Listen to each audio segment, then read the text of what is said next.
Hello.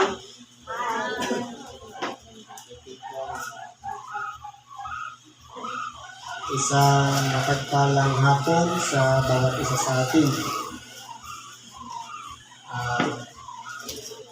Bagamat mainit ang panahon, marami pang hangin, ang sarap nakatidlik. Dahil para tayong inuugoy-ugoy ang hangin. Ngayon po, nandito tayo sa pagpapatuloy ng gawain. Siguro po, kung pag-aralan natin ang mensahe ngayon, ito po ay buhay-buhay ng dalawang alagad ng ating dakilang Panginoon. Na dati sila'y tinawag ng dakilang Panginoon mula sa iba't ibang kalagayan o pinagmulan. Sila'y pinagsama-sama para maging tagasunod niya.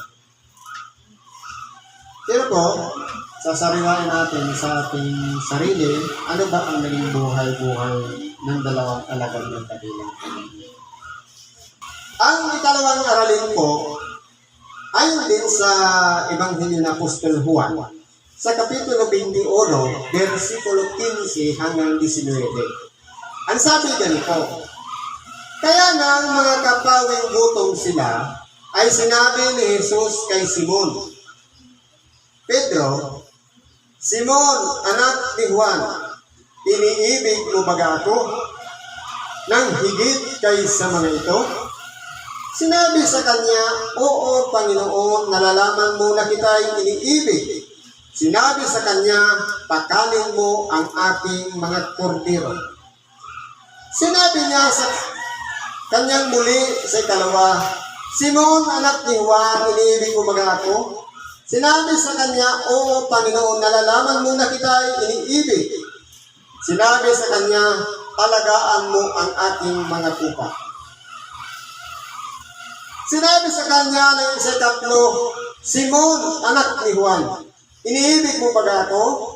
Nalumbay si Pedro sapagkat sa kanya'y sinabing makaitlo, iniibig mo ba ako? At sinabi niya sa kanya, Panginoon, nalalaman mo na ang lahat ng mga bagay. Nalalaman mo na kita'y iniibig. Sinabi sa kanya ni Jesus, pakanin mo ang aking mga tupa. Katotohanan, sinasabi ko sa inyo, nang ikaw ay bata pa, ikaw ay nagbibihis at ikaw ay lumalakad kung saan mo ibig, ngunit pagtanda mo, iuwanat mo ang iyong mga kamay, at bibigtisan ka ng iba, at dadalhin ka kung saan hindi mo ibig. Ito nga'y sinalipan niya, na ipinalam kung sa anong kamatayan ang iluluwalhati niya sa Diyos, at pagsalita niya nito'y sinabi sa kanya, sumunod ka sa akin. Ngayon po, dito naman po sa buhay ni Simon Pedro.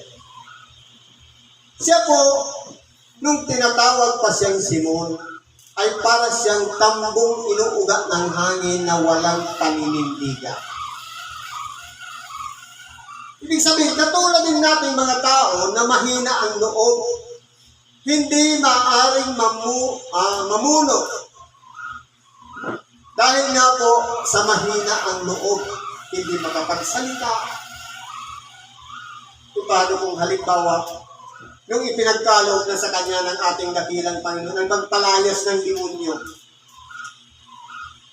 Kung sa mahina pagsasalita, sasabihin mo sa demonyo, sa pangalan ni Jesus sa taga-Nazaret, lumayas ka Satanas.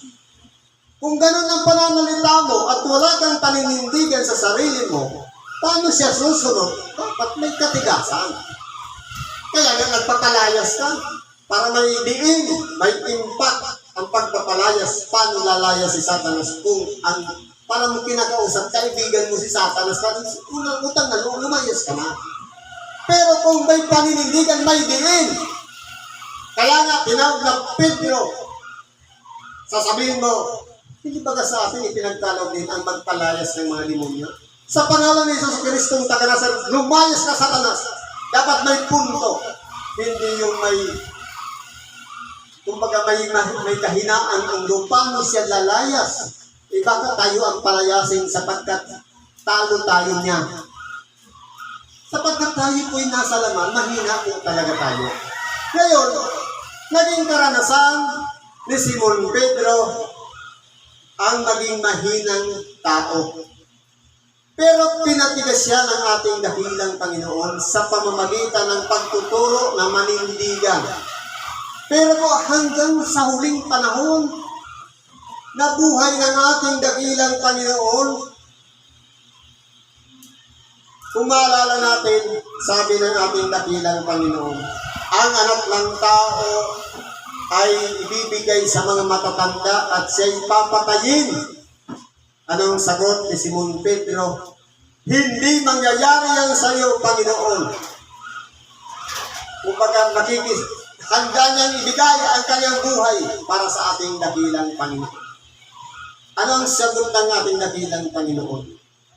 Alalahanin mo, Pedro, hindi titilaok ang manok hanggang hindi mo ako itatatwa ng matatlong ulo.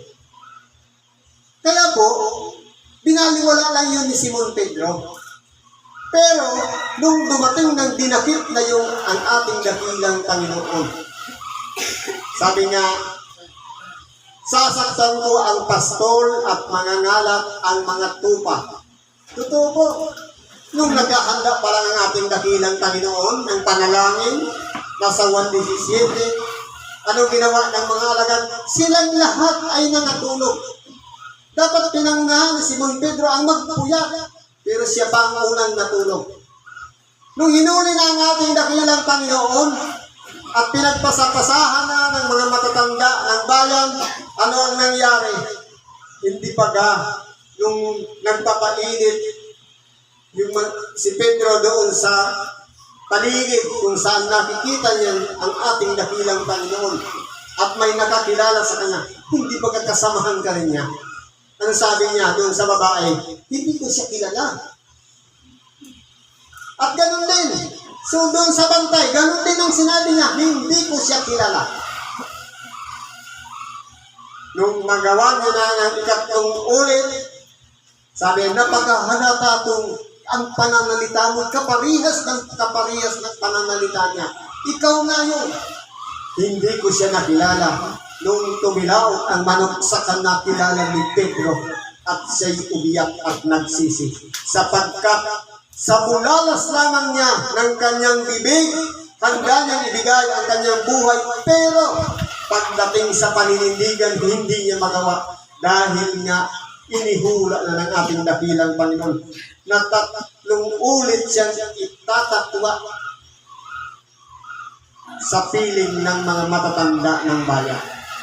Kaya ito pong si Simon Pedro, kung maalala natin, dito sa Citas, 3 beses siyang tinanong ng ating dakilang Panginoon. Simon, anak ni Juan, iniibig mo ba ako?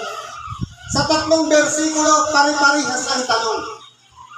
Anong sagot ni Simon Pedro? Pare-parihas din.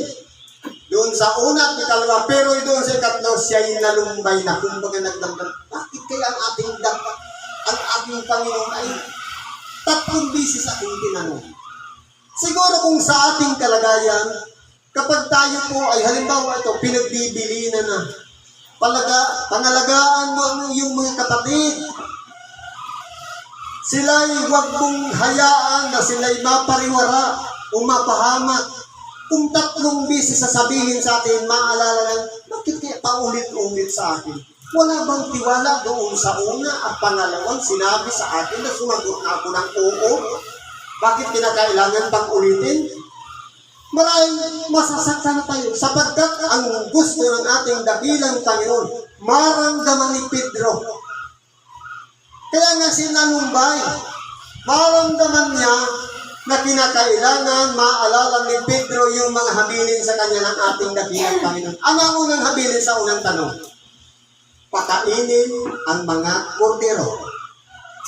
Tama yung sinabi ni Bob kanina, yung mga kordero, yung mga baguhan, na malimit pang magtanong, katulad ng mga bata. Hindi ba ang mga bata, pagka minsan tayo mga matatanda, ang tingin natin sa bata, sobrang kulit, masasama. Pero ang katotohanan po niyan, mabubuti sila, kaya sila'y makulit. Dahil sila'y nag-uusisa, nag-aalam ng mga bagay na hindi pa nila alam. Kaya sila'y nagtatanong at nagiging makulit. Halimbawa, sinabi mo, huwag mong hawakan yan, apoy yan, mainit yan. Dahil nga makulit, hahawakan niya.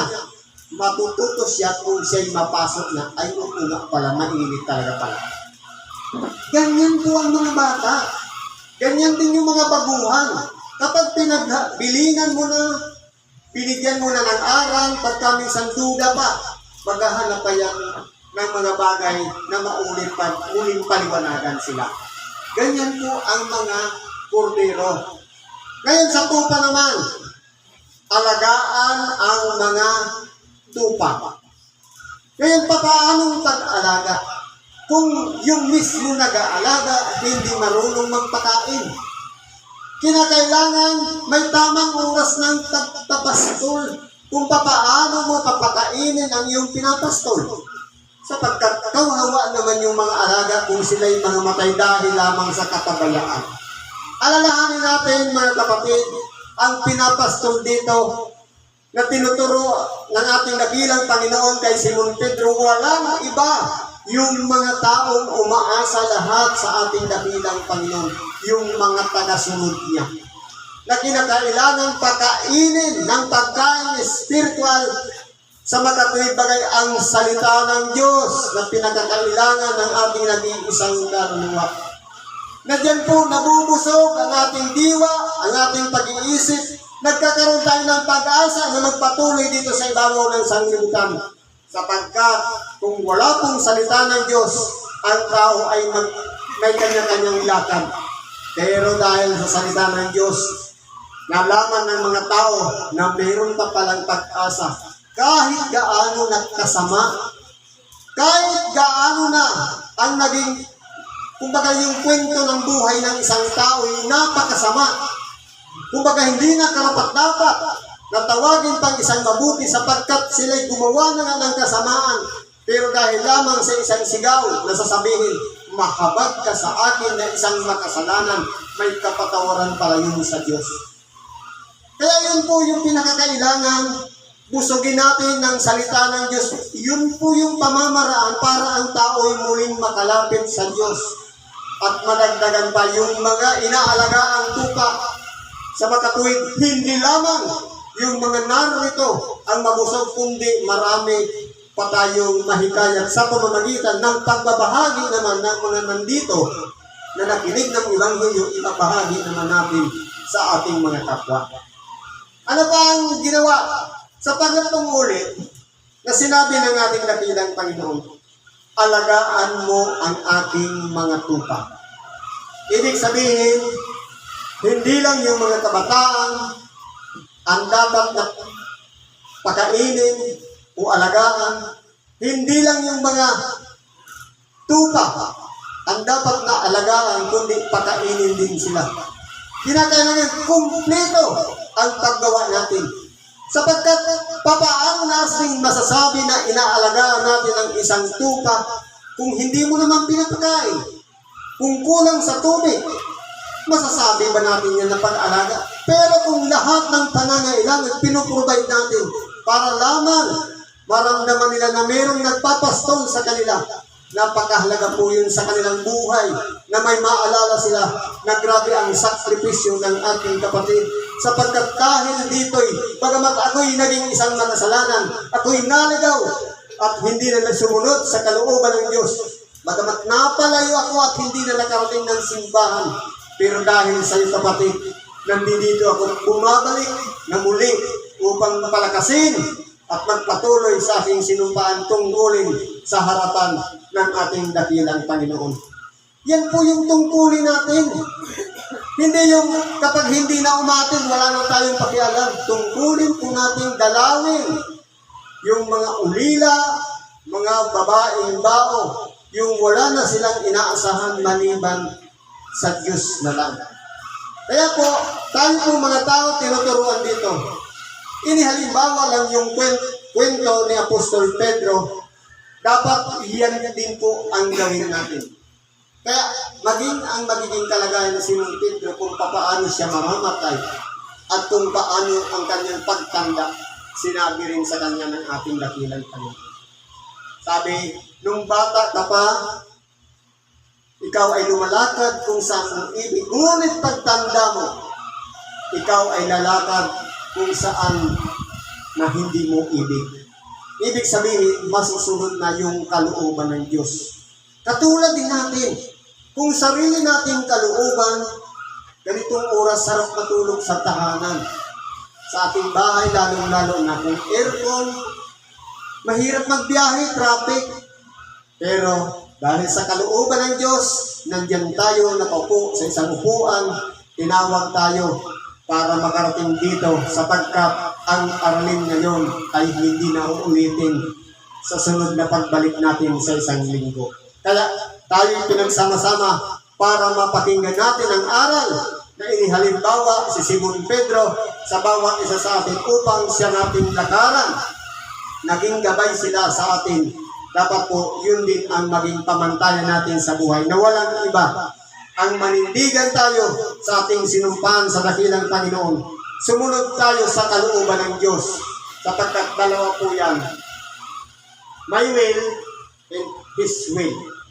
Ang my will, gusto ko magandang buhay, gusto ko pa-relax, pero His will, magsakripisyo ka. Tiisin mo ang init, ang buga ng hangin sa itaas, magpuyat ka, yan po ang kalooban ng Diyos. Kaya tayo nandito. Kaya sayang kung nakaidlit ka para hindi mo na pakinggan ang salita ng Diyos. Siguro hanggang dito na lang ang pakikibahagi natin sa oras na ito. Naway ang mga aralin ay tumimo sa ating mga pag-iisip, sa ating diwa, puso, at ito'y magamit natin sa ating pang-araw-araw na pamumuhay. Ano man ang ating mga kahilingan, mga karaingan sa Diyos, idulog natin sa Kanya upang tayo patnubayan at gabayan at lahat ng kasagutan ay kakamtan natin sa pamamagitan ng pananampalataya sa ating dakilang Panginoong Hesus Kristo. Salamat po at magandang hapon sa ating lahat.